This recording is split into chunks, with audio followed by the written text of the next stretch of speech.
All right, hello, folks. This is Coach Tate with Melora Bergee, who's the school counselor at Lincoln. We're here talking about the UFTA Challenge and mental health.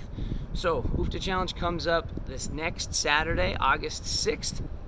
Make sure you get signed up. But here with Melora. Thanks for being with us, Melora. Absolutely. Melora, how about you tell us a little bit about how you became a school counselor, what brought you to this place, and maybe some of the things that you're seeing as far as mental health in your position. Sure. So I don't really know how, there's always a journey to get to wherever you're going. And I started out, I think this vision would probably start in high school of just wanting to work with teenagers and help kids out and not really knowing or identifying what that looked like, just letting the dream develop how it proceeded. So after I graduated high school, I went and got an advertising degree because I just like creative things and thought that was an answer. Decided after that, after a few years, that was not the answer, and I went back for criminal justice because I wanted to do juvenile probation and really help kids like in an at-risk environment. Yeah. And then realized through some other jobs that as much as I loved it, I wasn't sure it was quite for me. So then this job at Lincoln opened up, and I just thought on a whim, like, this seems so fitting. I'm just going to go for it. And I talked to some people and took the interview and got the job pretty much that night. So Awesome. here I sit. Wonderful. Okay, so you've been a school counselor in that position for how long? When did you start? I'm starting my 4th year, so I just finished my 3rd year. Wow, awesome. So you were in there before COVID, into COVID, seeing all the goofiness on both sides of that. Yeah. What are some of the big trends that you're seeing as far as things that kids are coming to you with? Gosh, it's been a lot, and there's always something new each week that I've even asked my mentor and someone who trained me, I'm like, what do I do for this? And he's like, gosh, I haven't ever seen that, or I haven't seen that in 25 years. And really the magnitude of our kids hurting has just increased so much that I feel like I can't actually help all the kids that need the help.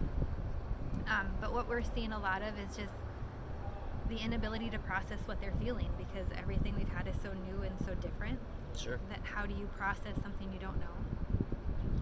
And then you take away a lot of their resources and typical healing habits and self-care strategies, and I don't know what else you'd expect except a plummet in mental health.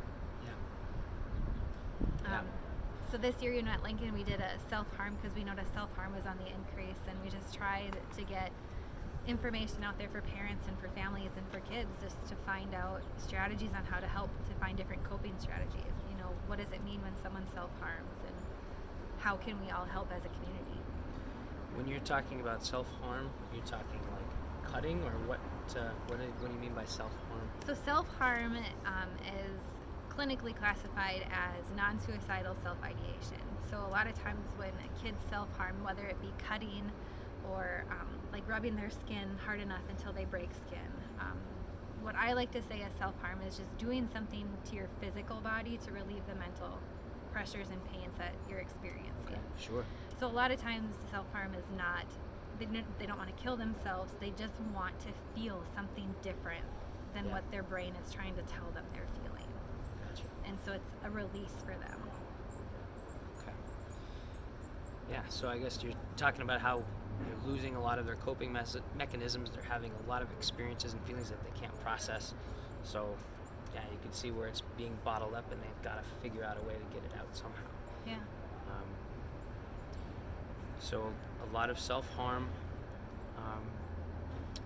anxiety, depression, any other sort of major things. It's just across the board, everything's kind of I think it's just kind tough. of across the board. Yeah. And life has always been hard for teenagers just because of the massive growth that they experience at that age range. Just trying to figure out who they are is challenging enough. right. And the last few years, while it's getting better, is still not 100% like, hey, our kids are back to normal, because I don't think we'll ever be at a normal. Yeah, it's quite the blow. So if you're looking ahead, and like you say, that the magnitude of this problem is getting huge, and it's hard to see how you can help everybody, what are some of the big targets that you have for trying to get there? What are the things you see downrange that we need to try to work together as a community to get toward to help solve this problem? So I see more community partnerships, that the answer to this problem for kids isn't a one-size-fits-all approach. We can't fall on one agency or one entity to say that this is the solution. And so I see it as getting kids involved again, finding an athletic opportunity, doing theater, something like artistic expression, playing, well, people will say video games isn't the great option, but like actually getting together in a room and playing a video game with someone, not doing it online, Right. just to build up that social atmosphere again. And really just teaching different skills to everyone about how to manage their feelings, and that it's okay to talk about this stuff, and that we might not always know the answer, and that's okay too, but to not give up on trying to find it. Yes. So you're talking skill sets, and I think you're right. I think that's something that, teenagers, adults, everyone is struggling to figure out what is the tool set that I need to deal with life Yep. as it is right now. And so I guess part of teasing that out and trying to figure it out, I know it's a large subject, but can you talk about a little bit like the types of skills that we're looking for? What are things we need to be kind of watching in ourselves and striving for in terms of being able to deal with this life?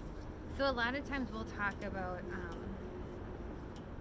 like mindfulness, or just strategies to take care of yourself. Self-care, that's the word I'm looking for. And really self-care has to look different for everyone because we're all such different people. Right. So what you might do for self-care will be vastly different than what I do. And I was thinking about a lot this morning about self-care and mindfulness, and like it really has to be more than a strategy or an opportunity or a skill set that you're doing, because taking care of yourself is so easy to let go of. Yes. And it's one of those things that as you think about taking care of yourself or doing self-care, it feels like it's one more thing. But maybe for a day it's just making sure you take a shower, making sure you get up and walk around at least once an hour so that you're not just laying in bed. Right. Maybe for a day or two it is just laying in bed because you're so physically exhausted that your body needs to rest. Yeah. And it could be exercising for 60 minutes a day, 30 minutes a day, just being active and physically able to do things. Right. Within your own reason, of course. Maybe it's coloring, maybe it's running. Everyone has a different out and an opportunity for self-care that has to be defined on their interests and their abilities. Right. Yeah, and as humans, we are so versatile. Like Yep. we are capable of such a wide array of all the things you just listed. These different ways that we can express ourselves, and our bodies and our minds need different things at different times. So I think it's, like you say, it's easy to say, I just need the skill set, but you need a little bit of everything, and you need to really listen to what's going on inside. Yep. And be able to respond to that appropriately. See, and Awesome. I know for me, like, self-care always goes out the window when I feel good. Like when I Yeah. am taking care of myself, like in the school year, I'm really good about waking up early, exercising, and doing those things. And then after the school year, I'm like, oh, I guess I don't need to work out today. Like, I'm feeling okay. Or, like Yeah. just putting it on the back burner. And then all of a sudden it's 4 weeks later, and I'm like, gosh, why don't I feel good? And then it's realizing like, oh, well, you really haven't exercised. You haven't been eating right. Like those for me are huge Sure. differences that I can feel in my body that are like, that's why you don't feel good. You better get moving. Right. Yeah. Okay. So then that mindfulness thing and knowing what it is that I need to feel good and making sure you're getting it. Yeah. Would you say that would be your just general mental wellness advice?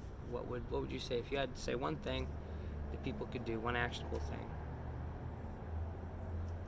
And it's so hard for me to say, like, for everyone go do this, but for me it is get active. Yeah.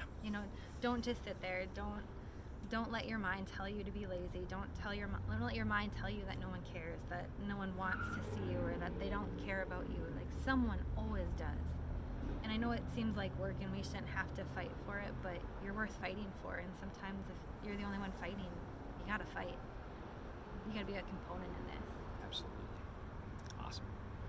Is there anything else you'd like to add, Melora? No, I hope a lot of people show up for this race. I think it's going to be a lot of fun, and I'm excited to see it come back to life. Yeah, for sure. Yeah, Melora was an intricate component of the first time we had the challenge, which was quite the adventure. It was a lot of fun. You learn a lot about setting up a race when it's brand new to everyone. Man, that was something. But yes, Oof the Challenge is coming up August 6th. Make sure you get signed up. It's going to be a high old time. We're going to have a lot of fun down there. I think you said you're going to be pretty busy Yes. at the time, so we won't see you down there. Right. But I'm sure you'll be with us in spirit. Absolutely. So, awesome. Well, thank you again, Melora. I really appreciate you sitting down with us. Absolutely. And have a wonderful rest of your day. You too. Thank Thank you. you.